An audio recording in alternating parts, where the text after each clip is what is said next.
Hi guys, and thank you for tuning in to Gloryfall Interactive here on Light Network, a resource for you and your worship team to become better musicians and worship leaders.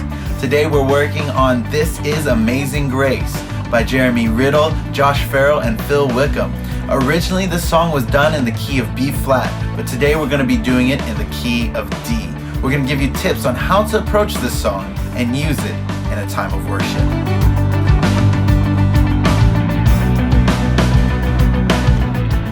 There is a nice alternate picked melody in the verse of this song, and it sounds like this, played slow.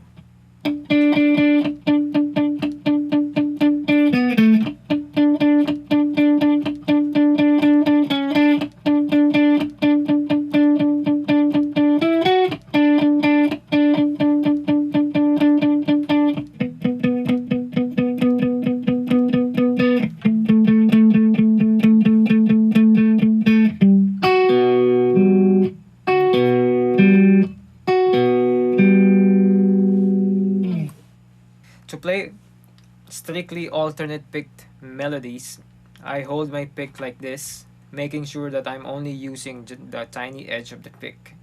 To practice alternate picking, you just choose one note so you don't worry about your left hand, and then you can focus on your right hand. So when you play alternate picking, do not play using your whole arm. So it needs to be on the wrist only. So maybe if playing a D note like this, then playing down, up, okay? And then to practice playing in time, you have to accent the first note. So that's a good way on practicing that. So 1, 2, 3, 4, 1, 2, 3, 4. So for the song, it's like this.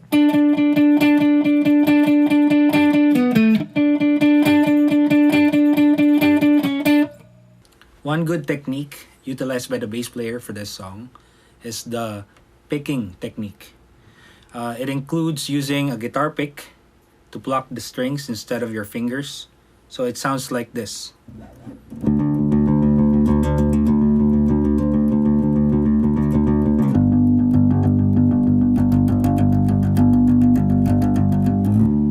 So it helps if you're using a pick for bass lines like this because it's fast. So it's not gonna strain your fingers if you do that, and it also complements the genre of the song, which is a bit of a rock genre. So the sound of the pick that it sounds bright on the strings. So one way to practice this is I personally like the medium thickness, so because it's not too hard on the strings when you try to pluck it, and it doesn't break just like if it's a thin one. So learn to practice it and learn to apply it in those songs. We will be using soft synths for this particular song. Now, in case you don't have soft synths in your keyboard, that doesn't stop you from playing the song. You can use either strings or brass to try and emulate what the original sound is all about. For the intro part, this is how it's played.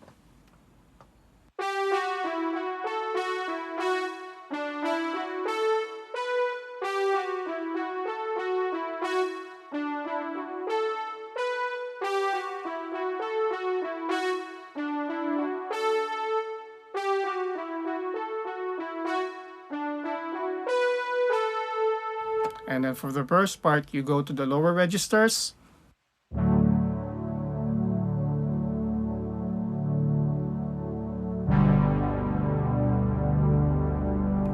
That's simple. Just keep it low and slow. Now, there will be a kind of a riff when you play the chorus, and this is how it goes.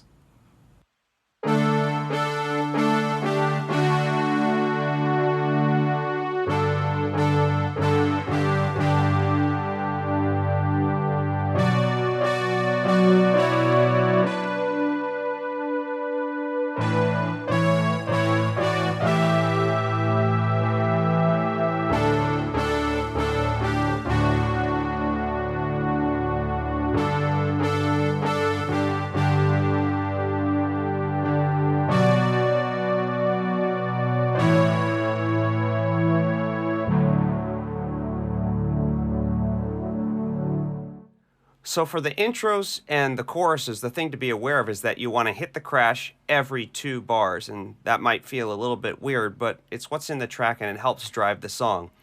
And the other thing to be aware of is that this is not a standard open on the ands. It's not this. It's actually this type of a pattern. Listen to the difference in the accent.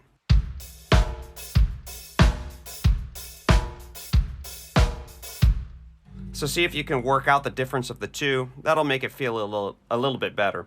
For verse 2, I'll play the groove really slow. It's a pretty cool groove.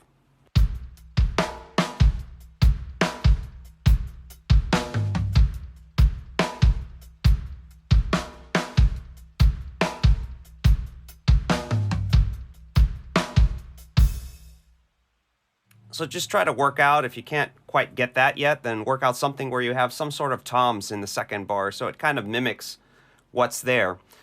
So the part I'd like to focus on now is the bridge. And what we have is a 4-stroke rough coming from the floor tom to the snare drum, and the bass drum plays with the snare drum for the first half of that last bridge.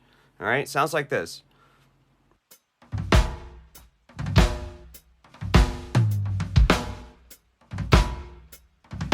So you just want to be able to work out this.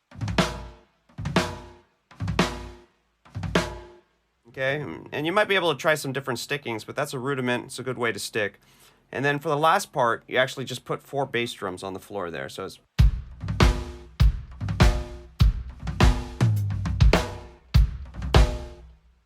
And so that's a pretty cool groove. You don't hear it too much, so it's worth working out.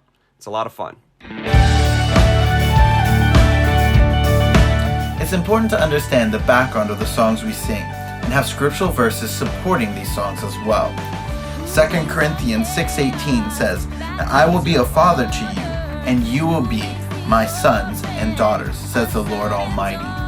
This supports the part of the verse where it says he makes the orphan a son and daughter. Revelation 5 supports the bridge, "Worthy is the Lamb who is slain." It's true, God is worthy not just for what he has done, but for who he is. The King of glory, the King above all kings. This is amazing grace. This is unfailing love. That you would take my place. That you would bear my cross. You laid down your life, that I would be set free. Oh, Jesus, I sing for all that you've done for me.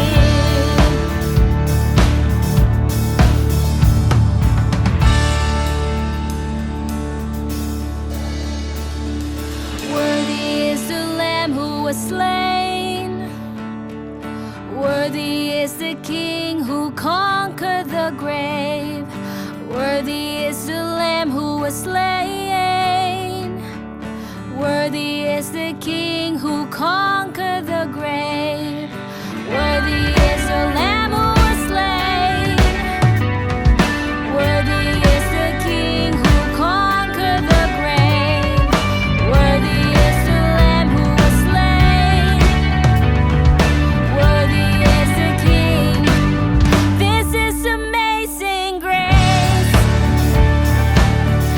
We hope this has been helpful for you. Remember, as you strive for excellence, it's not about performance, it's about worship. Make Gloryfall Interactive your resource for worship leading. You can do this by connecting with us through Facebook or our website, facebook.com/gloryfall or gloryfall.net.